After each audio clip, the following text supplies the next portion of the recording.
The IPL is happening and I'm excited. So let's take a look at what's new in the tournament on Hoggs Vlog.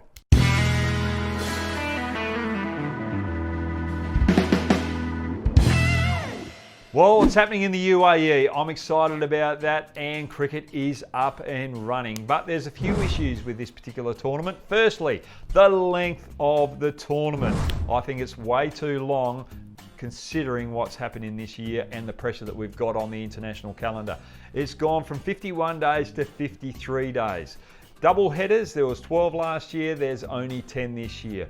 I think they could have got the tournament done and dusted in 45 days, having 18 double headers. You have double headers on Saturday, Sunday and Wednesday. Single games for Monday, Tuesday, Thursday and Friday.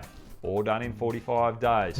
The reason being, if we look at the international calendar right now with all the series happening around the world, they've got to take an extra 28 days to get them completed. You've got 14 days where teams have got to quarantine in their new country before a series starts, then 14 days after the series when they return home to quarantine back in their home country. So the BCCI could have just been a little bit more proactive in that department. Also, the BCCI have limited the squads to 24. I like this because you're limiting the chance of an infectious outbreak by limiting the numbers in the biosecurity bubble. And also players haven't been able to prepare as well as I'd like for this tournament, so they're going to be a little bit rusty and there's a higher chance of injury, so franchises can rotate a number of players throughout the tournament to limit that risk. Now let's look at the times. The evening games, 7:30 Indian time at night, which is 6 o'clock UAE time, which is great. It limits the effect of dew later on in those evening games for the team bowling second. Also, kids at home, they can sit up and watch another half hour of IPL cricket and get up earlier for school the next day.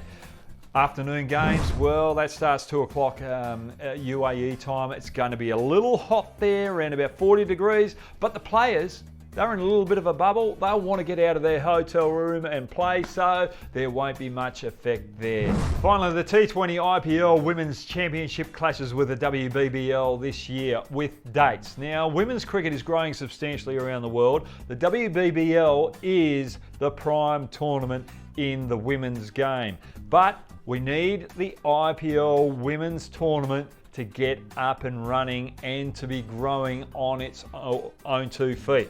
So the only way to do that is to gain momentum and interest, and to do that is to play a couple of tournaments alongside the men. It's only a 10-day tournament this year and it's going to be played in the final series of the IPL, which is great because it's going to gain interest with viewership back in India. Now, a lot of the ladies can complain here in Australia, but let's look at the men. A lot of men have pulled out of the IPL over recent years, just before the tournament starts, and we can't have our cake and eat it too. It's only 3 Indian women that aren't coming to the tournament. It's not a huge loss for the greater good of the game. But anyway, that's my 2 bobs worth on what's new in the IPL. Hope you enjoyed it. Get your comments downstairs if you agree with me. I like it. If you don't agree with me, I want to hear your thoughts. But make sure you put the like button in there as well when you put your comments on there, because I love the interaction. Anyway, get down here, press that button. Actually, I'm going to press it myself and subscribe to my own channel. Have a great day, guys.